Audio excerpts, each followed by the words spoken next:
जरा सोचो, एक बाप अपनी बेटी को मरने से बचाने के लिए टाइम लूप में फंस जाए। वो एक ही दिन को बार बार जीकर अपनी बेटी को बचाने की कोशिश करता है। चलिए सुनते हैं हमारी आज की कहानी। कहानी की शुरुआत होती है एक प्लेन से, जिसमें किम नाम का एक डॉक्टर कोरिया वापस जा रहा था। फिर एक एयर होस्टेस ने उसका ऑटोग्राफ मांगा क्योंकि वो काफी मशहूर था। किम के साथ ही योंग सुन ने उसकी तस्वीर भी खींची। बाद में किम ने देखा कि उसकी बेटी यून जुंग ने उसके किसी भी मैसेज का जवाब नहीं दिया था। उस वक्त यून जुंग अपने दोस्त के साथ थी। उसे यकीन ही नहीं हो रहा था कि उसके पिता इतने मशहूर हैं। वो कभी यून जुंग से मिलने नहीं आते थे और इस बात पर उसके दोस्त उसका मजाक उड़ाया करते। इस बात से वो अक्सर काफी दुखी हो जाती। उधर किम ने वीआईपी गेट से जाने से मना कर दिया, इसलिए योंग सुन काफी चिढ़ गया। तभी रास्ते में उन्हें एक औरत दिखी जिसके बच्चे के गले में टॉफी अटक गई थी। किम ने बिना समय गवाए तुरंत उस बच्चे की मदद की और फिर तस्वीर खिंचवाए बिना ही निकल गया। उसने अपनी बेटी को फोन किया लेकिन कोई जवाब नहीं आया। फिर गेट से बाहर निकलते ही उसने देखा कि योंग सुन ने उसे बिना बताए एक प्रेस कॉन्फ्रेंस बुला रखी थी।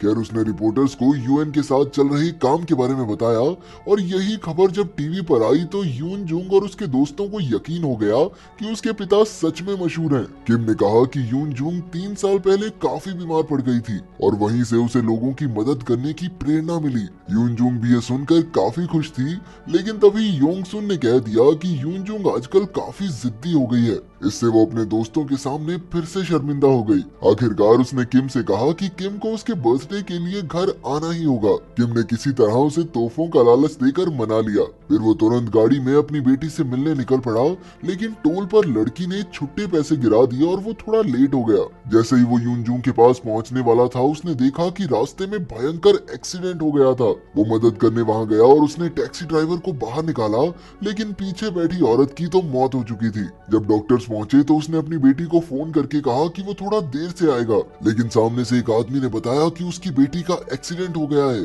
तब जाकर किम को एहसास हुआ कि इस टैक्सी की टक्कर उसकी बेटी से ही हुई थी। इससे पहले कि वो कुछ करता, किम ने अचानक पलक झपकाई और वो वापस प्लेन में पहुंच गया। वही एयर होस्टेस उसका ऑटोग्राफ मांग रही थी और फिर एक एक करके सारी चीजें फिर से होने लगी। किम को पहले ही पता था कि बच्चे के गले में टॉफी अटकने वाली है और ये भी कि बाहर प्रेस उसका इंतजार कर रही है। इस बार वो इतना बौखला गया कि इंटरव्यू बीच में ही छोड़कर भाग गया। उसने यूनजोंग को कहा भी कि वो खुद उसे लेने आएगा, वो बाहर ना निकले, लेकिन वो नहीं मानी। किम ने गाड़ी चलाते हुए उसे फोन किया, लेकिन जब उसकी बेटी ने जवाब नहीं दिया तो इस बार वो छुट्टे लेने के लिए भी नहीं रुका।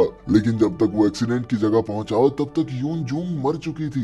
जैसे ही वो अपने घुटनों पर गिरा, उसका दिन एक बार फिर से शुरू हो गया। इस बार वो बिना समय गवाए भागा और रास्ते में बच्चे की टॉफी भी छीन ली। वीआईपी गेट से होते हुए वो अपनी गाड़ी तक पहुंचा और यूनजोंग से कहा कि वो आज नहीं मिल सकते, लेकिन उसकी बेटी नाराज होकर कहने लगी कि वो उससे नफरत करती है। वो कहने लगी कि वो चाहे आए या ना आए, लेकिन वो उसका वहाँ इंतजार जरूर करेगी। किम ने काफी तेज गाड़ी भगाई और बिना टोल दिए ही भाग निकला, लेकिन इस बार वो गलत रास्ते में फंस गया और जब तक वो पहुंचा तब तक एक्सीडेंट हो चुका था।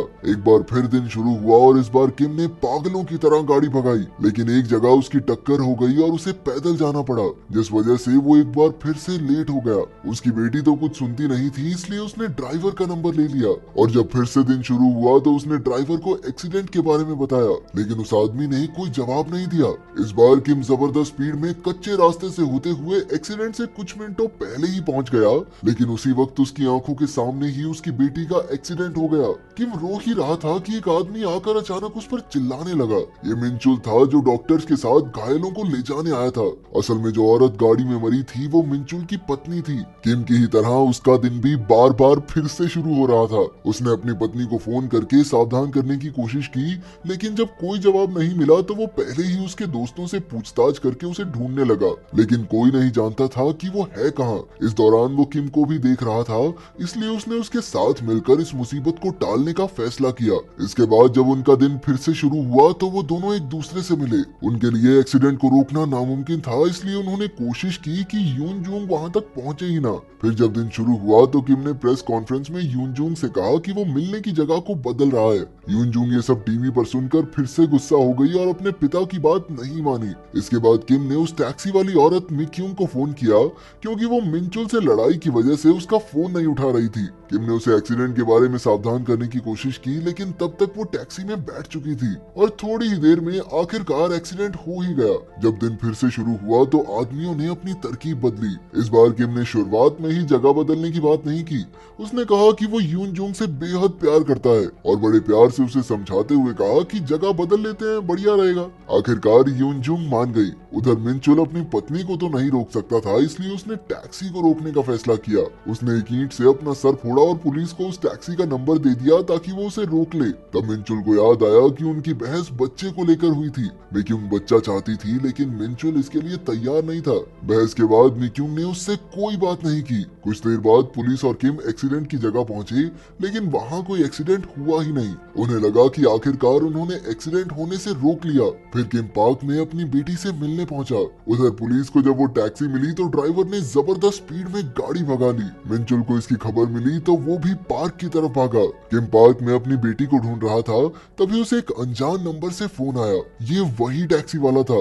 उसने कहा कि उसने प्रेस कॉन्फ्रेंस में जगह बदलने के बारे में सुन लिया था। अब वो यून जूंग को सड़क की जगह पार्क में मारेगा, जैसे उसे 3 साल पहले ही मर जाना चाहिए था। ये सुनते ही किम बौखला कर अपनी बेटी को ढूंढने लगा और जैसे ही टैक्सी आई वो यून जूंग के सामने कूद गया और तभी दिन की शुरुआत फिर से हो गई। इस बार मिनचुल ने उसे फोन करके बताया कि वो टैक्सी ड्राइवर जानबूझकर यून जूंग और मिक्यूंग को मार रहा है और उसके लिए भी ठीक वैसे ही दिन फिर से शुरू होता है जैसे उनके लिए, और इसी वजह से वो उसे रोक नहीं पा रहे। किम को एहसास हुआ कि 3 साल पहले यून जोंग को दिल की बीमारी थी। उन्हें किसी और का दिल मिल भी गया था, लेकिन फिर उन्हें पता चला कि उस बच्चे के माँ बाप ने दिल दान करने से साफ मना कर दिया है। वही मिनचुल एम्बुलेंस चला रहा था जब एक गाड़ी से उसकी टक्कर होते होते बची, लेकिन गाड़ी सड़क से उतरकर पलट गई। मिनचुल घायलों को उसी हॉस्पिटल में ले आया जहां यून जोंग दिल मिलने का इंतजार कर रही थी। अब मिनचुल ने पता लगाया कि उस गाड़ी में कैंगसिक नाम का एक आदमी था। कैंगसिक हर सुबह उठकर किम की खबर देखता और फिर अपना बदला लेने निकल पड़ता। आखिरकार किम कैंगसिक के घर पहुंचा, लेकिन घर एकदम खाली था। वहां उसे 3 साल पुराने हॉस्पिटल बिल्स और उसके बेटे हारू की तस्वीर मिली। आखिरकार उसे सब कुछ समझ आ गया। उसने मिनचुल को बताया कि उस रात मिनचुल ने उन्हें हॉस्पिटल लाने में देरी कर दी थी। हारू पहले ही ब्रेन डेड हो चुका था और कैंगसिक भी जख्मी होने की वजह से हारू का दिल दान करने की मंजूरी नहीं दे सका। इसलिए किम ने कैंगसिक के नकली साइन करके अपनी बेटी को बचा लिया था। अब वो कैंगसिक को बचाकर उससे माफी मांगना चाहता था ताकि वो किसी का खून ना करे, लेकिन मिनचुल तो उसे उसके लिए सजा देना चाहता था। यहीं से दोनों अलग अलग रास्तों पर निकल गए। मिनचुल घर में सुराग ढूंढने लगा तो उसने एक डायरी में देखा कि मिक्यूंग प्रेग्नेंट थी और इसीलिए वो बच्चे की बात कर रही थी और इस वक्त वो डॉक्टर के पास जांच के लिए गई थी। उधर किम एक्सीडेंट होने के बाद कैंगसिक को हॉस्पिटल ले आया और उसे कुछ इंजेक्शंस देकर जिंदा रखा। उसने माफी मांगते हुए कहा कि अगर उसकी जगह कोई और बाप भी होता तो अपनी बेटी को बचाने के लिए यही करता, लेकिन कैंगसिक ने कहा कि अगर किम उसकी जगह होता तो वो भी बदला जरूर लेता। वो अपने बेटे का बदला लेने के लिए यून जूंग को मारे बिना हार नहीं मानेगा। तभी वो अपनी आखिरी सांसें गिनने लगा और मिनचुल ने किम को बताया कि उसकी पत्नी मिल गई है। इस बार दिन पहले से ज्यादा लंबा चल रहा था, इसलिए किम को एहसास हुआ कि जैसे ही कैंगसिक की मौत होती है उसी के साथ दिन रीसेट होता है। जब दोबारा दिन शुरू हुआ तो मिनचुल ने कैंगसिक को पहले ही मार डालने का फैसला किया। किम ये जानता था, इसलिए उसने कैंगसिक को सावधान करने की कोशिश की, लेकिन तब तक मिनचुल ने टैक्सी में कैंगसिक पर वार कर दिया था।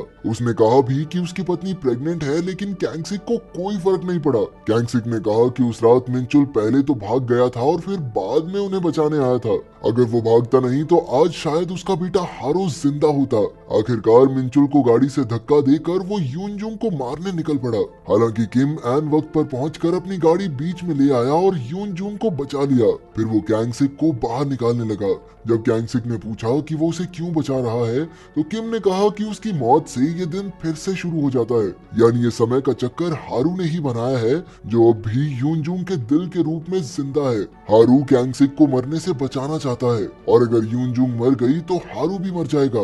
लेकिन तभी तभी मिंचुल ने बहुत तेजी से गाड़ी लाकर टैक्सी से टकरा दी। उसके सर पर खून सवार था और वो चाकू लेकर कैंगसिक को मारने निकला तो किम ने उसे रोकने की कोशिश की, लेकिन चाकू गलती से किम को लग गया और उसने मिंचुल को समझाया कि कैंगसिक को जिंदा रखना होगा, क्योंकि बस यही एक तरीका है जिससे यून जूंग, मी क्यूंग और उसका बच्चा जिंदा रह सके। उसी वक्त कैंगसिक की नजर यून जूंग पर पड़ी तो उसे याद आया कि 3 साल पहले यून जूंग ने उसके पास आकर कहा था कि हारू अब उसमें जिंदा है और उसके लिए कैंगसिक को भी ठीक होना होगा। आखिरकार उसे यून जूंग में हारू दिखाई देने लगा और उसने यून जूंग को गले लगा लिया। तभी गाड़ी में आग लग गई और उसने ढाल बनकर यून जूंग की रक्षा की। इसी तरह उसकी मौत से दिन फिर से शुरू हो गया। ये उनका आखिरी मौका था, क्योंकि अब उन तीनों को सही गलत का एहसास हो गया था। मिंचुल डॉक्टर के ऑफिस के बाहर मिक्यूंग से मिला और उससे दिल से माफी मांगकर बच्चे को अपनाने के लिए तैयार हो गया। उसने अपने होने वाले बच्चे का नाम हारू रखने का फैसला किया। वहीं कैंगसिक यून जूंग से मिला और उसे हारू की तस्वीर दिखाई। यून जूंग ने भी पूछा कि उसे सबसे ज्यादा क्या पसंद था। इस पर कैंगसिक ने कहा चॉकलेट। यून जूंग हंसने लगी, क्योंकि पहले उसे चॉकलेट बिल्कुल पसंद नहीं थी, लेकिन सर्जरी के बाद उसका सिर्फ चॉकलेट खाने का ही दिल करता है। उधर जब एयरपोर्ट पर प्रेस कॉन्फ्रेंस हुई तो किम ने सारी दुनिया के सामने 3 साल पहले किया अपना गुनाह कबूल कर लिया। अगर वीडियो पसंद आई तो लाइक कर देना, चैनल को सब्सक्राइब कर देना। मिलते हैं अगली वीडियो में।